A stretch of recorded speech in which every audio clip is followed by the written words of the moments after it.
But I mean, that he might come home and the camera's been unplugged. I know, right? Well, you can have a couple regular cameras and a couple of hidden ones, I guess. Yeah. Yeah. Yeah. I know. You just can't be too careful. One of the Yeah. stories that always sticks in my head was this lady found two dogs, a husky and I think a chihuahua. And she kept saying, I can't keep them. I can't keep them. And nobody was looking for these dogs. They were nice dogs and you could tell they belonged to someone, but they didn't have any ID on them. But she kept saying, I have to bring them to the shelter. I can't hold on to them. And for some reason, she kept holding on to them, thankfully, because they were being watched by a pet sitter who did not tell the owner that they got lost. And it was 2 weeks and the owner had been out of the country. And thankfully, this lady just kept the dogs. And so when the owner came back, somebody told her to look on our page or whatever, and there they were. And thankfully this lady still had them, but the pet sitter never, ever told her, and Wow. it's just, had the lady taken the dogs to the shelter, they would have been adopted out after 5 days, if somebody took a liking to them and they were nice looking dogs. So Yeah. they probably would have, and she would have never known Yeah. where her dogs were, what happened to Yeah. them. So that was Isn't a it that something? was a bunch of problems all rolled into one. No ID, Mm-hmm. Yeah. and the Yeah. owner not being notified and whatever, could have been really Yeah. bad. Yeah. But it's just really I important that people, just stress all these points to their pet sitters, I guess. Yeah.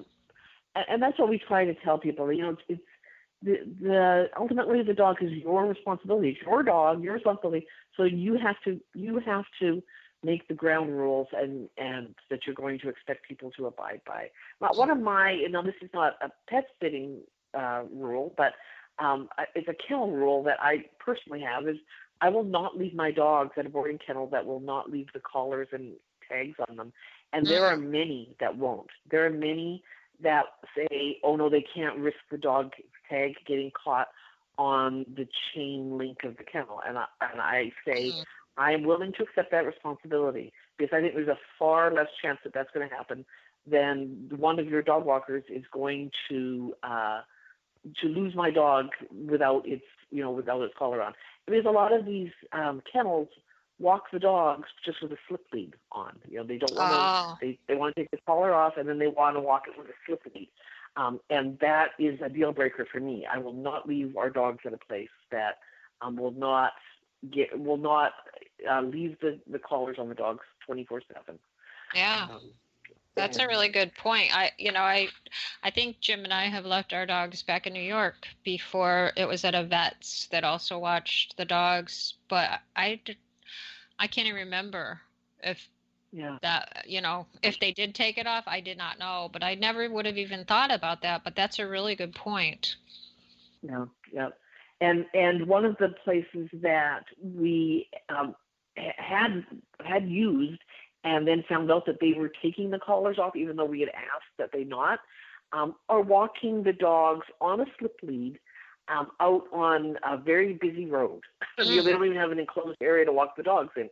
So they're out walking, and sometimes I drive by there every day, and I see them out there, and they're dog walkers. I mean, and I don't want to make it sound like we're just really down and negative on everybody, but they're not being paid a lot of money, and they're walking the dogs on a slip lead, and they're texting on their phone, or not paying attention, mm-hmm. and it's just terrifying to me that could have been our dogs out there on the slip lead. So that's Right. just one thing that again is just a deal breaker for me.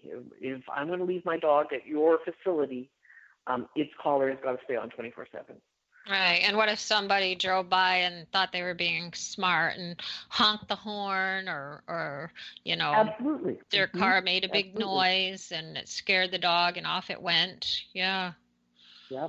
We've had dogs here go missing from dog walkers with dogs on slip leads, slipping on the ice in the wintertime, and then the Yeah. dog's gone. Yeah. Or again, like texting, not paying attention, the leash gets a little bit loose and the dog slips out and it's gone. Yeah. Yeah. I know it's really I think and it's hard because we do this every day. So we think of all these little things that could happen and that we see happen every single day. But the average person, and that's why we're doing this talk right now, is not aware of all these little things that could happen and go wrong and what they need to do. It's not just okay, our bags are packed, we're out the door, see you in a week, here's Yeah, my dog. exactly. Yeah. Exactly. Exactly. Oh, oh But it's boy. that time of year, and we know that it's going to happen. And Yeah. so the more that we can kind of let people know, not again to scare the life out of them, but just to hopefully prevent some of these terrible, things that just really do ruin your vacation or your summer or, you know, your family Right, is right. is I think helpful. Right. You And know. so we've got like 5 minutes left, Kathy. And one of the things that, it is National Prevention Month in July, and July is probably one of our biggest vacation months of the year. So why doesn't everybody that's listening make sure that they contact their microchip company, make sure all your information's updated, and if you're not microchipped, find some place to get it done.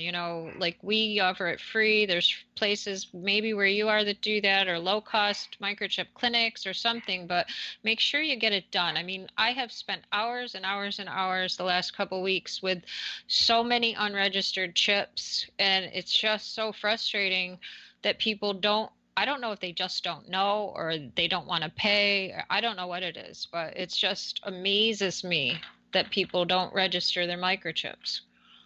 Right, right. I think it's a little bit of both. I think some of it is they don't want to they don't know. They Mhm. they just assume that it was all included in the cost that they paid. And sometimes it is and sometimes it isn't, which is also confusing. And sometimes they've had their dog many years and it's been microchipped, but now they're getting this yearly, fee that they think that they have to pay to keep it um, up to date, which again they really don't, but they do need to update. They may have to pay if they want to update it, and Mhm. so they're confused. They're confused about what they have to pay and what they don't have to pay, and they just think, oh, my dog's never gone missing before, so they just set it aside and don't get around to checking into it, and of Mhm. course then that's when something bad can happen, Yeah. and it's not up to date. Yeah. Uh, That's for we did sure. a big scanning clinic on the weekend at an event in an area that we'd never been to before. So that's always interesting because then you're educating a whole bunch of new people in a new area. And Mhm. yeah, we scan, and then we show them that their microchip is working, and then we identify the brand, and we give them the 1-800 number of the microchip brand so they can call and make sure that everything's up to date. And yeah, Mhm. just amazing how many people don't even know what brand of microchip is in their dog until we tell them. They Yeah. wouldn't even know who to call, and they Right. don't remember, especially the dogs, older. That was many years ago that they had the dog microchipped, and they don't remember where the paperwork is. Yeah, I know. I really wish that vets would make it just a very standard part of every single exam to check it, give the Mm-hmm. people the information, and just make sure that it's up to date. That would be a good thing to do. Yeah, So, yeah. And then on a brighter note, we had one man come and we write it on a little card so they could put it in their wallet. And he said, "Oh no!" He said, "I already have it all in my wallet." And I said, "Seriously?" I said, "You're the first person that I've ever known that." And he pulls out his wallet and he rustles around, and sure enough, there it is. All he has a little card in his wallet, and everything was on there. I could have just hugged him. yeah, yeah, that's great. Yeah, Once that's good. Hey, little by yeah, little. yeah.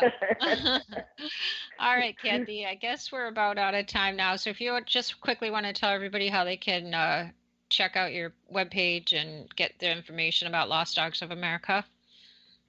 Yeah, so we are www.lostdogsofamerica.org, and then we do have a few articles on there about kind of what we were talking about here today. So we have one for hiring a pet sitter, one for tips for dogs who are lost from somewhere other than home, and then another one is kind of a tip sheet for if you've lost a dog while you were RVing at a camp or camp. And on Facebook, we are just Lost Dogs of America. So we try to keep educational posts and inspiring stories up on that Facebook page. We try to post something at least once a day. All right. Well, thanks again, Kathy. Kathy's with us every month, so I look forward to talking to you next month, and thanks for being with us today. Okay. Thank you. You're welcome. Okay, everybody. So until next time, remember that a pet can't tell anyone where it lives. So be sure your pet is microchipped and wearing its ID tags. If it is chipped, be sure that chip is updated. I'm your host, Patty Giarrusso, and this has been Let's Talk Pets on Society Bites Radio. Thanks for joining us today. And until next time, take care and keep your pets safe.